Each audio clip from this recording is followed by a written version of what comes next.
One of the older women in my Gaelic singing group this week said my voice had some quality of the old legends, that it sounded effortless and like I just sit around all day and sing, and that I'm always a pleasure to listen to. I'm not trained at all in singing, and I barely know the language, but at the end of a pretty rough week, that 30-second interaction literally made it worth getting to today. What's made life good for you all this week? I thought I was having a good night when I posted this, but truly, reading all your responses has made it 1,000 times better. I seriously love this community sometimes. You all are awesome. I heard you all loud and clear. You wanted a singing sample, so I'll give you a sample. I'm in an echoey apartment without any good recording equipment, but I did it. I made a SoundCloud just for this. Hope you appreciate it and don't get your hopes too high, please. Story 1. I enjoy singing. I have no aspirations of becoming anything with my voice, but I was singing in the maintenance shop one day by myself.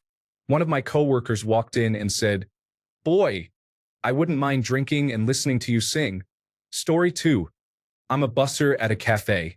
It was a Saturday, really busy, and there was supposed to be another guy working to help me. It was a stressful day. I was running around with dishes and cleaning tables, and this one older lady walked up to me at the end of the day and said, "I know you haven't done anything for me, but I've been seeing you work hard. I really appreciate your work ethic and the smile you put on when you work." She then handed me $5. I felt like a king since then. Story 3. Being told that I had the best movie commentary. I was watching Star Wars with my friends, and they had invited a kid I didn't know. He was laughing almost every time I said anything about the movie, and it was heartwarming in a way. Story 4. Went on a date with a girl who complimented my conversation. Said she felt instantly comfortable with me too. As someone who battles social anxiety, that was great to hear. She couldn't believe it when I told her. Story 5. I had a woman tell me I was hot. That blew my mind big time. I didn't know if she was just trying to be nice, and I guess my face showed it. And she said, "I'm being serious. Forget it. I'm taking it and running." Story 6. I have nothing to add, but I just have to say I love this thread. Something like this can be corny, but this was both uplifting and real, both the original post and the replies. Enjoy the rest of your weekend, original poster. Story 7. Took my Seneval exam last month. Yesterday, the results came, and I got it. Imagine how proud my mom was when I told her that her son is officially a doctor. Not only that, but I had an amazing date with the girl I studied with for this test. I'm feeling amazing lately. Story 8. My girlfriend's great uncle, whom she hasn't seen in a few years, said to me that I have an amazing beard. He told her in private that I am a handsome man and absolutely a keeper. I'll be riding that compliment for the next few decades. Story 9. I'm a medical student and had to suture up a very upset kid's arm in the emergency room after he broke some glass. Got him to calm down and cooperate by repeatedly singing "Chug Jug with You" with him. Story 10. Rode my motorcycle in the driving rain for 150 miles. Forgot all my worries because I was focusing on not dying. Thank you, German engineers and Italian designers, for building an amazing machine. Story 11. Was at the golf range, hitting my 4-iron and driver. Finished my bucket and went over to the putting green, and I see this guy walking up to me. Thinking to myself he's going to practice his putting too. He ends up coming up to me and telling me how great I was hitting the ball, and it looks like I average a 300-yard drive, and the ball flight is beautiful and something he would see on television. That made my week. Story 12. Oh, I got one. Dad and kid came into my hardware store, and the kid said, "You look like a pirate." I said, "Arrgh," and then remembered a joke. What's a pirate's favorite letter? The kid thinks about it for a second and says, "R." You'd think so, but it be the C. Story 13. I was at the house with a plumber when he was looking at a leak in the house, and he said I looked like Leonardo DiCaprio. That was probably the nicest thing I've heard all year, considering that I normally look like a dollar store version of Ulysses S. Grant. Story 14. Being consistently happy for longer than a day or two has been challenging for me, as I've had a very difficult fight with depression and anxiety for 3 years since my father passed away. Having my mom come visit me and me helping her using my computer skills and laughing with her has been wonderful. Additionally, having a dream to start working from my home and, instead of never working towards that dream, finally making progress on it little by little. I hope these 3 highlights are okay. Story 15. My wife and I were goofing around in Target. She's pregnant, and this pregnancy has been draining her energy and making her nauseous for the past 3 to 4 months. It was nice having my wife in full goofy form for a couple of hours. Story 16. Met some really amazing guys in Elder Scrolls Online who helped me a lot in the game and made me feel like I had a genuine purpose in the game. I'm playing as a tank right now, and these guys were giving me tips and tricks as well as depending on me. It feels really amazing to be important even to people far more capable than I. Story 17. 2 castmates at a rehearsal told me that my calmness and willingness to take charge are keeping everyone from falling apart. Since I am usually pretty reserved and only started stepping up recently, it feels amazing to get positive feedback on that. Story 18. Went to buy some expensive craft beers last night. They were $16 a can. I picked up a 4-pack, and the lady scanned 1 can and only charged me $16 for the lot. Story 19. I've been in a rough patch, trying to reevaluate certain things in my life and move forward. I started reading Marcus Aurelius' Meditations. It's actually helping me. I'm so happy I discovered what I can only describe as a literary mentor on how to be a better, less decadent man. Story 20. I've been working out a lot this last year, and an old coworker I haven't seen in 6 months asked me if I've been working out. That counts as my first milestone, right? Story 21. I can get a bit of social anxiety if I'm in crowded areas, even supermarkets. But last weekend, I was helping out a friend at a comic book show, and it was packed. Yet, I have never been more comfortable in a room of complete strangers. I truly felt I was in my element, among fellow comic book enthusiasts. All of us talking about comics for hours was a high I'm still riding. Story 22. A group of about 10 of us had just gotten to a bar, and I had gone to order drinks with 2 of the girls. While we were waiting, one of them turned to me and out of nowhere said, "You know you're an absolute gem, right?" I replied, "What? A gem? Like no one even compares." "What do you mean?"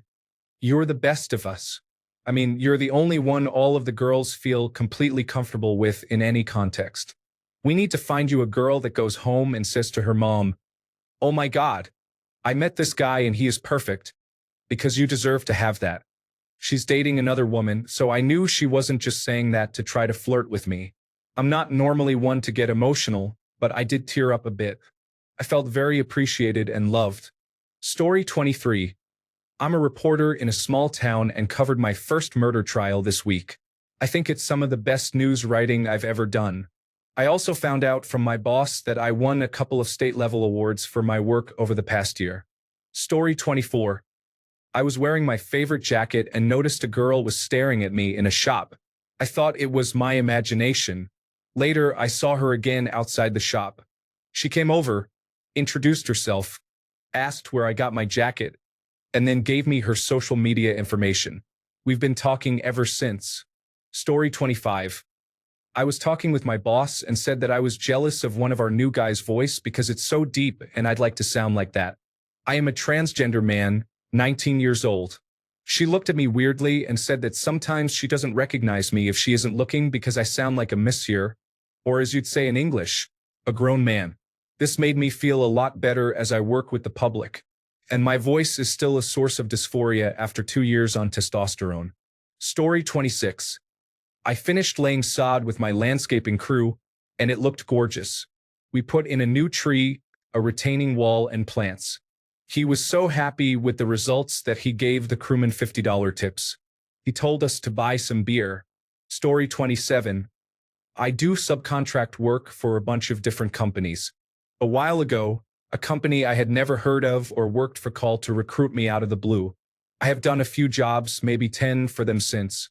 Well, early this week, I received a text from someone in their human resources department asking if I had time to chat about our business relationship.